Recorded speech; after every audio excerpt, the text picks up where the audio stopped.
Auzubillahiminash-shaytanir-rajim. Bismillahir-rahmanir-rahim. Okay guys, let's get back to hypothyroidism in pregnancy, the third part of discussion. So I wrote something, ये propyl था यूरिसल, ये तो पता चल रहा है मैं preterm birth, but I don't understand कि बाकी मैंने क्या लिखा है, तो अब मैं ये दोबारा से लिखती हूँ बिकॉज़ ये तो मुझे भी समझ नहीं आ रहा, तो मैं किसी को क्या समझाऊँगी। अच्छा, तो देखिए हाइपरथायरॉयडिज्म के बारे में अभी तक हमने ये कहा कि सब फर्टिलिटी के साथ जो ख़वातीन आती हैं उनमें 2.3% में हाइपरथायरॉयडिज्म होता है, मतलब अच्छी खासी परसेंटेज ये है, तो ये इम्पॉर्टेंट है। और फिर जो है वो हम उनको उनकी साइकिल्स में ओव्यूलेशन इफेक्ट नहीं होती, और अगर उनको ग्रेव्स वगैरह है तो हम रेडियो एक्टिव आयोडीन से ट्रीट करते हैं। उन्हें कहते हैं कि 6 महीने तक कंसीव ना करें, डिले कर दें कंसेप्शन, और इस रेडियो एक्टिव आयोडीन के साथ अगर 6 मंथ तक कंसेप्शन डिलेड हो तो कोई इसके एडवर्स इफेक्ट्स ऐसे नहीं देखने को मिले, अगर हैं भी तो RCT ट्रायल्स में तो नहीं आए। अच्छा, RCT में T से ट्रायल है, I shouldn't be saying trial separately.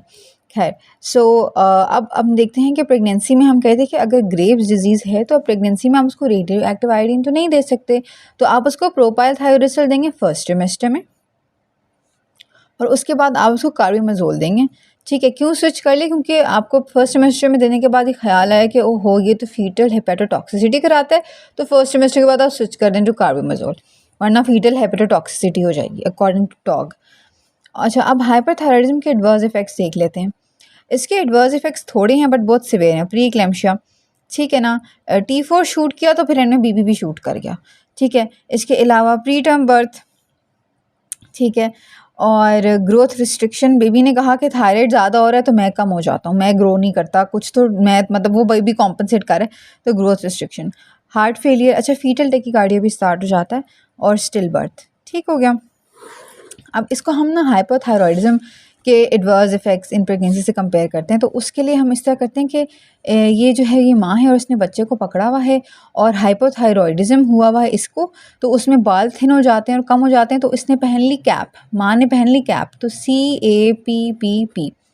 So C से आ जाता है कार्डियक फेलियर, A से आ जाता है एनीमिया, और P में we have PPH, we have pre eclampsia and we have placental abruption. अब देखें, प्री इक्लेम्शिया हाइपर में भी हो रहा है, हाइपो में भी हो रहा है, हार्ट फेलियर जो है वो हाइपर में हो रहा है, कार्डियक डिसफंक्शन जो है वो हाइपो में भी हो रहा है।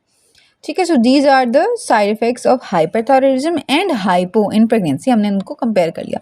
हाइपरथायरॉयड मॉमी को तो आपने कैप पहना दी बिकॉज उसमें बाल ही थिन हो गए थे, और हाइपर में ये 3-4 चीज़ें जो कि बहुत सिवियर हैं, जो कि इसके एडवर्स इफेक्ट्स हैं।